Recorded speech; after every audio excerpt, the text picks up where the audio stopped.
1 Samuel capítulo 15.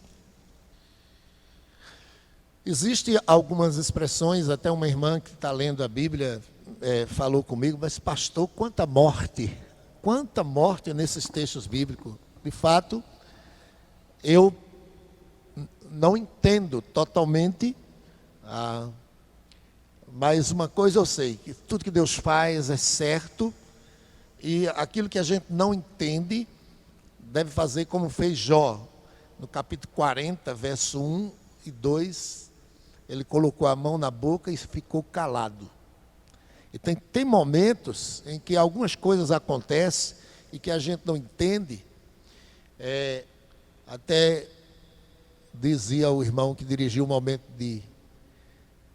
a irmã que dirigiu o momento de intercessão, para a gente não murmurar.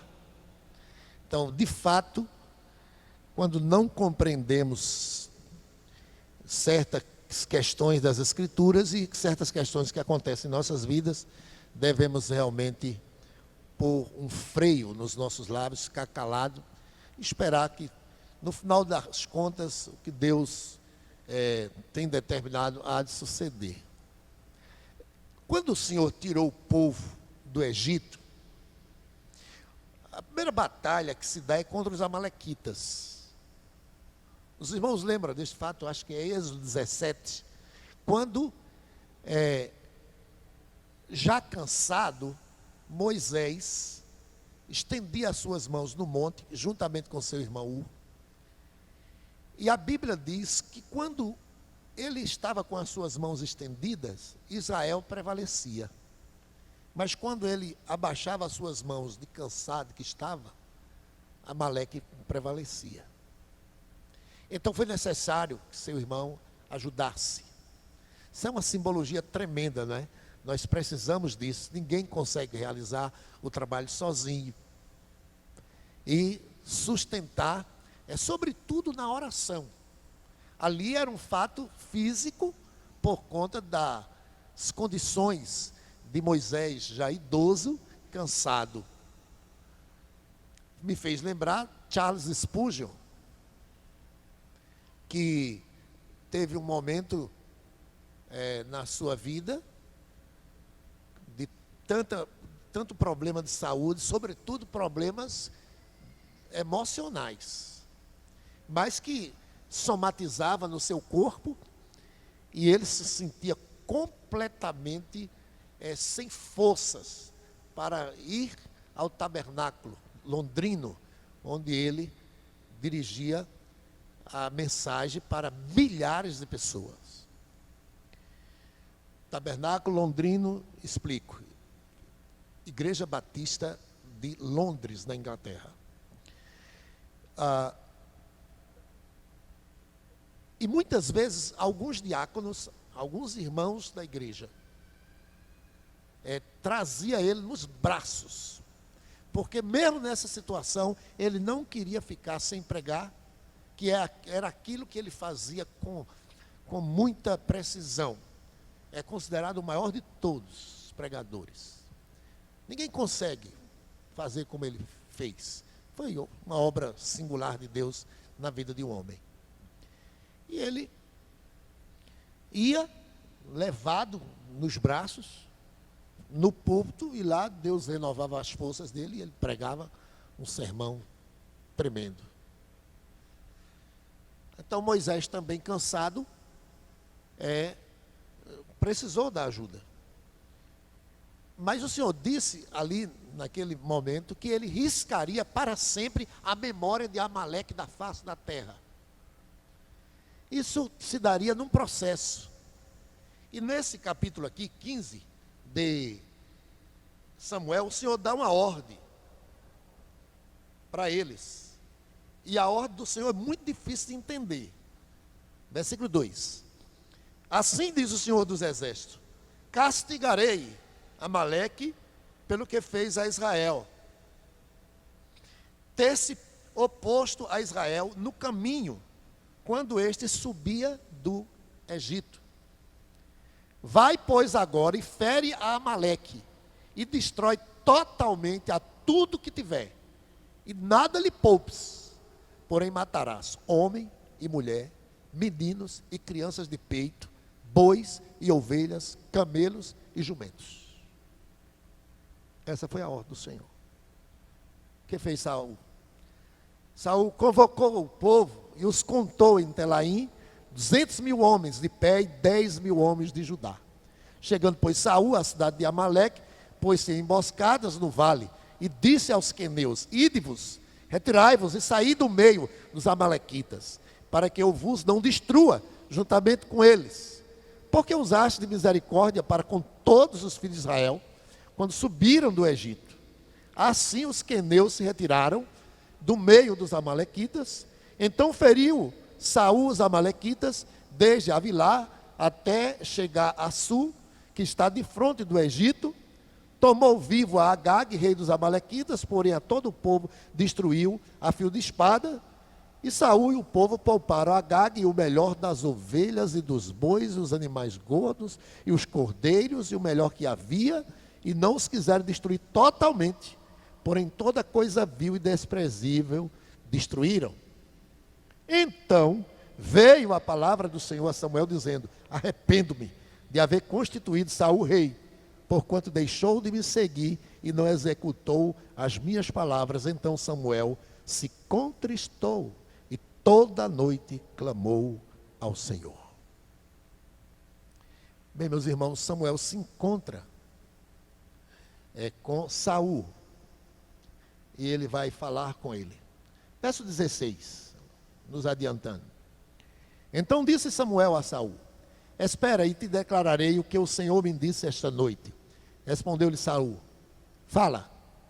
Prosseguiu Samuel: Porventura, sendo tu pequeno aos teus olhos, não foste por cabeça das tribos de Israel e não te ungiu o Senhor rei sobre ele? Enviou-te o Senhor a este caminho e disse: Vai e destrói totalmente esses pecadores, os amalequitas, e peleja contra eles até exterminá-los. Porque, pois, não atentaste à voz do Senhor, mas te lançaste ao despojo e fizeste o que era mal aos olhos do Senhor? Então disse Saul a Samuel: Pelo contrário, dei ouvidos à voz do Senhor, e segui o caminho pelo qual o Senhor me enviou. E trouxe Agag, rei de Amaleque, e os amalequitas os destruí totalmente. Mas o povo tomou do despojo ovelhas e bois, o melhor do designado à destruição, para oferecer ao Senhor teu Deus em Gilgal.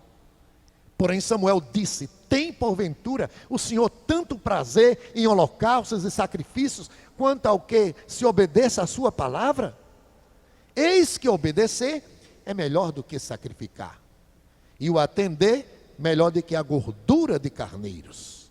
Porque a rebelião é como o pecado de feitiçaria, e a obstinação é como a idolatria e o culto a ídolos do lar.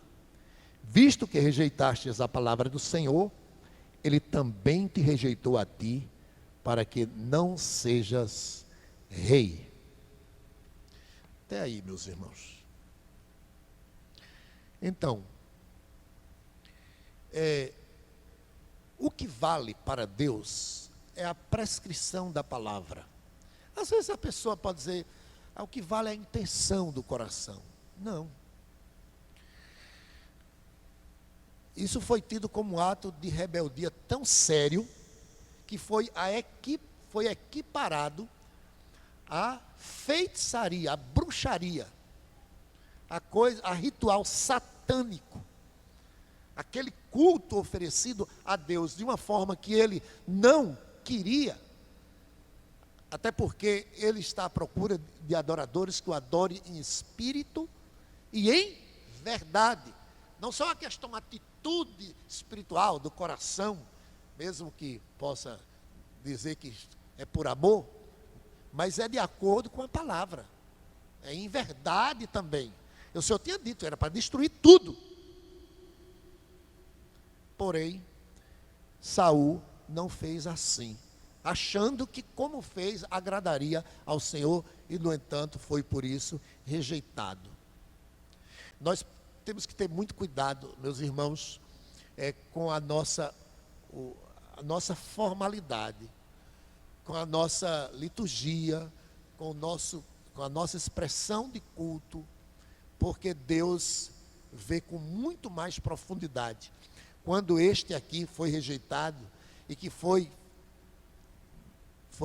começou a se escolher alguém para o substituir, o primeiro deles foi tido como alguém de uma aparência, foi Eliabe. Está aí no capítulo 16, versículo 6. 16, 6. Saul foi rejeitado e Eliabe foi o primeiro que apareceu. Sucedeu que, entrando eles, viu a Eliabe e disse consigo: certamente está perante o Senhor o seu ungido. Porém, o Senhor disse a Samuel: não atentes para a sua aparência nem para a sua altura, porque o rejeitei. Porque o Senhor não vê como vê o homem vê o exterior, porém o Senhor o coração. Deus está olhando a coisa com mais profundidade.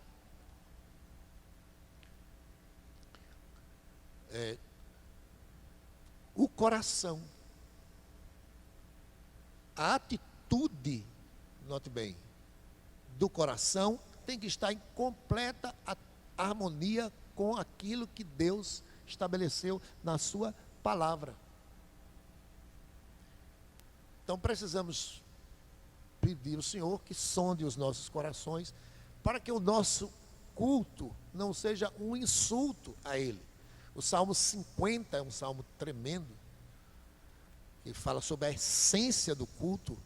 Vai mostrar que Deus, Ele não se agrada de sacrifícios. Dele é tudo. Todos os animais. Naquela época tinha os rituais de sacrifício de animais para ofertas, tanto de gratidão como pelo pecado e tal.